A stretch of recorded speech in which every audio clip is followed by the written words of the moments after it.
فذل جلال فلا اله الا الله دا زما ایمان دی. نور ملایان به اختلاف وکړي کېدلی زه په خپله خبره کې غلط یم چې په پښو حج له روان سي ټول مراسم د حج په پښو وکړي بیا بیرته کور ته په پښو راسي نو به څو اجرونه یې نو به څو ثوابونه یې. په ذل جلال دې مې قسم یې چې یو سړی را ولاړ سو یا عطا را ولاړ سو یا سید احمد سیلاب را ولاړ سو یا دلې زموږ په وطن کې هغه فاونډیشنو والا بنسټو والا ستا هغه د یوې بچی واده ور وکوي بچی ناسته پر کور هېڅ ترتیب یې نه جوړېدی. هغه حج نه دی چې ته روان یې کله کله سید احمد سیلاب ټلیفون راوکړي بیا زور ته خدمت کوه کار باسه خبرې پرېږده وروره که ستا په نیت کې فرق کي دا زه دا بیان کوم او که زما په نیت کې فرق کي زه دا بیان د الله دپاره نه کوم تا خو د الله دپاره واورېدی ته خو ماته دعا کوې که نه کوې نو هغه زما چې کوم عمل دی هغه خو ضایع سو ته چې کومې دعاوې راته کوې خو نه ضایع کېږي. نو زه سیلاب ته وایم خدمت کوه دا ته چې کوم واده وکړې د یو بچي عزت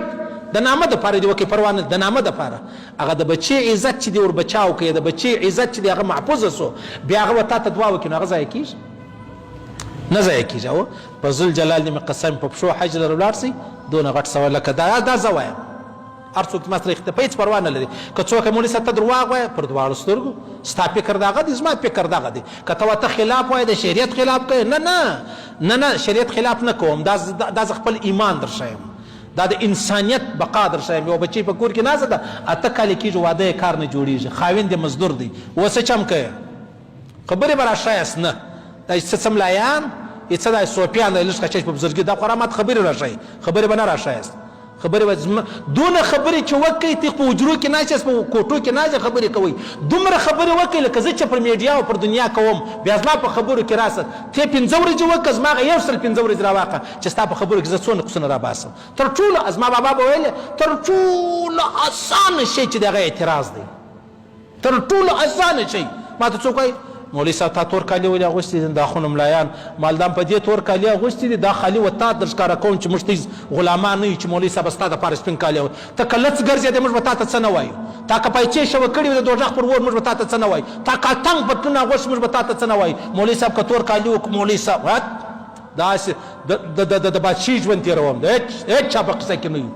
که مې 2 روپۍ راکړي دي سړی در ښیم د هغه ځای یې ویسي ماله راځئ لمه خبرې به نه سره جوړوو ته به ګرځې آزاد به یې زه به نه یم آزاد او دین به هم زه در ښیم نو ډېر ثواب لري ډېر لوی اجر لري. الله پاک دې موږ توفیق راکړي الله دې موږ توفیق راکړي یا مسجد جوړ کړي یا مدرسه جوړه کړي یا خانقاه جوړه کړي یا اسکول جوړ کړي یا اسپتال جوړ کړي یا روډ جوړ کړي یا سړک جوړ کړي یا د اوبو کوي یو څا کیندلی یا د یو بچي واده ور کړي یا د یو بچي واده هسې یو کار کوه و یو بزرګ روانو پر لارې تنوي صاحب فرمایي چې را روان دی نو تیر سو یو سړی ناست چې ناستو سلام یې نه ورته ووایي په واپسي کې چې را روانو سلام یې ورته ووایي مرید پوښتنه ځینې وکړه چې ته دلته تېرېدې د هغه سړی ناست و سلام دې نه ووایي نو اوس دې ووایي ده ورته ویلې ول چې تېرېدم دا سړی پالتون ناست و ول و چې رالم د ډبرې په لاس کې په هغه یې بازۍ کول سړی په یو کار اخته دی سلام یې ورته ووایي پالتو سړي ته سړی سلام نه وایي صحیح ده په کلو ساراو کې دیوالو ته چې ناست بغیر د غیبته ته سلام ور واچوه السلام علیکم دی وعلیکم سلام بیا دې قرار وایي هسته صحیح سو منافقان شیطانان دروغزنان دوژخیان ګر شام ور واچوه